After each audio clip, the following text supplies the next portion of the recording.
Ya, ni kwenye mwanzo wetu kabisa wa simulizi yetu nzuri. Inaitwa Mke Wangu Anapenda Ndumba. Mwandishi na msimuliaji wako ni Dastan Kawili. Jina la uandishi ni Kawili Story Killer. Naanza kabisa sehemu ya kwanza ya simulizi yetu nzuri, Mke Wangu Anapenda Ndumba.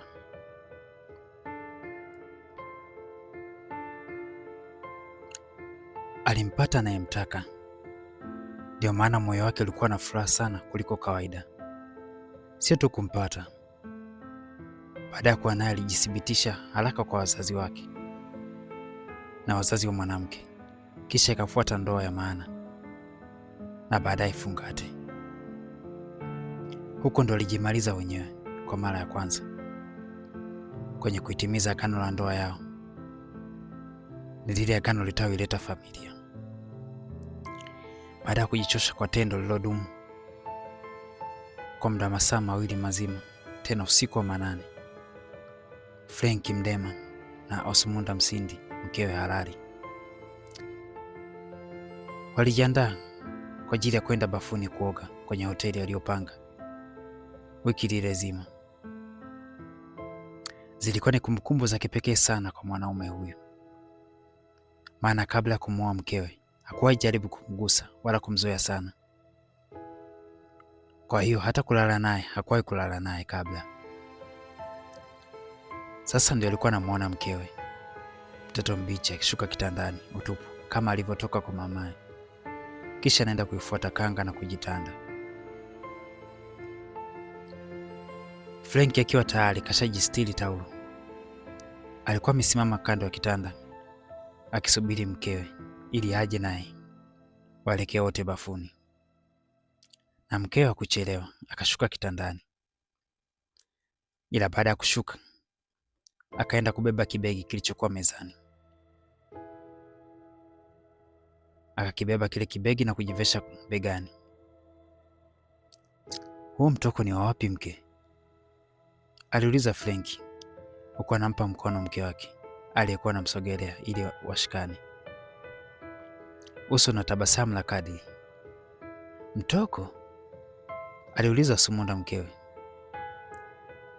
uso wake wenye tabasamu na kwenye paji alikuwa na ndita zilizotokana na swali lake la utani. Ya, naona bafuni tunakwenda na vibegi, au ndio mtindo mpya wa kidunia? Frank hakujibu, hakusita kuuliza kilichomtatiza. Aliuliza ili apate kujuzu, inakuwaje mke wake anaenda bafuni na kibegi? Mume, kuna vitu mahususi kwa ajili yetu. Hii ndio mila ya kwetu. Hiki kinaitwa mkoba wa bibi. Kwetu sisi, kule kwetu, binti akikaribia ndoa anayepaswa kumnyosha ni bibi. Huyu ndo atamwambia mambo yote, atamjunza namna ya kuilinda ndoa yake kimwili na kiroho. Frank alipewa ufafanuzi huo, akamwelewa mke wake, naye kwa kuwa kashazimika kwa Osmunda na pia sababu alizojuzwa hazikuwa na madhara upande wake, aliamua kuachana nayo maswara. Akamshika mkono mkewe, wakaongozana wakaenda bafuni. Kule bafuni, wakati Frank anakamata kipande cha sabuni baada ya kujimwagia, mkewe alimsitisha. Kwa nini mke? Mbona unisitisha? Aliuliza Frank. Hapana, kwanza kabla ya kuoga kuna dawa inabidi tuipake. Hii itasaidia kuondoa nuksi kwenye ndoa yetu. Mume, ukumbuke kuwa hili ni tendo letu la kwanza kufanya. Osmunda aliongea akiwa amechutama, anafungua kibegi na kutoa dawa iliyokuwa ndani ya kichupa cheusi.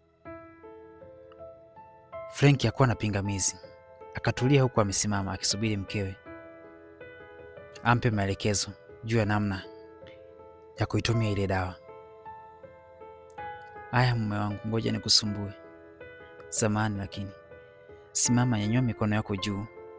Hii dawa kwa taratibu huwa zinaanzia kupakwa kwenye makwapa, na kwanza kupakwa ni mwanaume, maana mwanaume ndo kichwa cha familia. Nyanyua makwapa mume.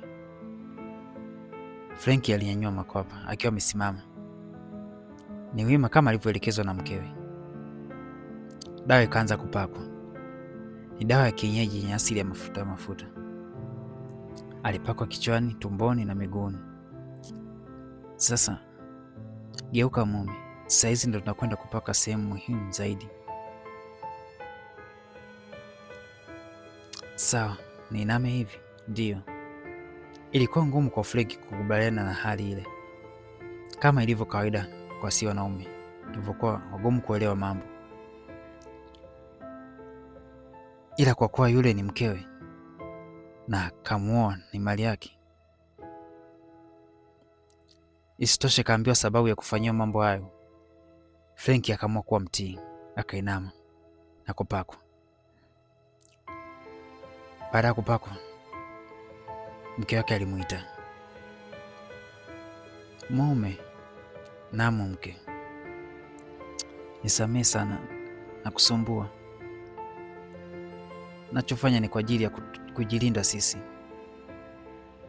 Sawa, nimeshakuelewa tokea mwanzo.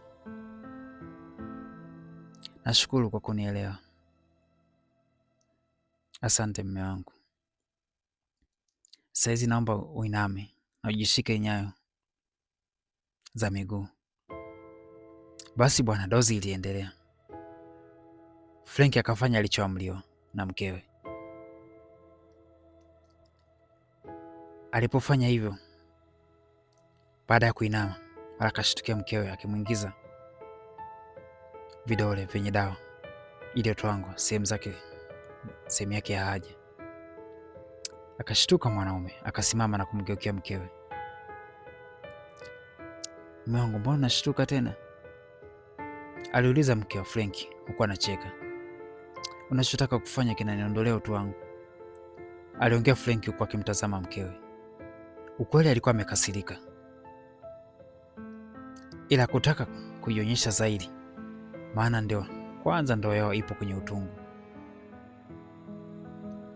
Kama ungejua Frenki, hii ndio sehemu ya muhimu kuliko sehemu zote, maana usiku tunapokuwa tumelala, wanga na wenye chuki pamoja na viumbe wengine wabaya, hiyo sehemu hutumia kuingilia au kupitisha mambo yao mengine machafu ya kiroho, hata kutuibia nyota. Kwa hiyo hii dawa kazi yake ni kuziba ule mlango. Lakini iwe kweli mke, usije ukawa unanidanganya. Frenki aliongea kauli iliyoashiria kuwa anaelekea kukubali hata hii pia. Baada ya kuongea, tabasamu lilitoka kwa mke wake ambaye ni Osmunda. Akamtazama mume kwa macho ya kulembua. Siwezi kukudanganya mume wangu, kama ingekuwa hivyo nisingekubali kuacha wazazi wangu na kuja kufungamana na familia yako, tena kwa kiapo cha kanisani mbele ya laiki. Nisingeutoa muda wangu kwa ajili ya mambo hayo yote, ili hali najua kuwa na kudanganya. Osmunda aliongea akiwa amemshika mkono Frenki. Mkono mwingine kashika kikopo kile chenye dawa anataka kumpaka mume wake. Hii ni dawa nyingine tofauti na ile ya mwanzo aliyoitoa kwenye kichupa, ambayo muda huu alikuwa ameshaifunga na kuirudisha kwenye kibegi. Nini kitaendelea, mpenzi msikilizaji? Usikose kufuatilia sehemu ya pili ya simulizi hii, Mke wangu anapenda ndumba. Mwandishi na msimuliaji wako ni Dastan Kawili ama Kawili Story Killer. Usisahau kusubscribe, comment, kulike na kushare. Instagram, TikTok napatikana kwa jina Dastan Kawili, na YouTube pia napatikana kwa jina la Stories za Dastan. Ingia kwenye chaneli yangu kwa stori nzuri na kazi nyingine nzuri zaidi. Namba yangu ni ile ya Halotel 0627790647. Asante.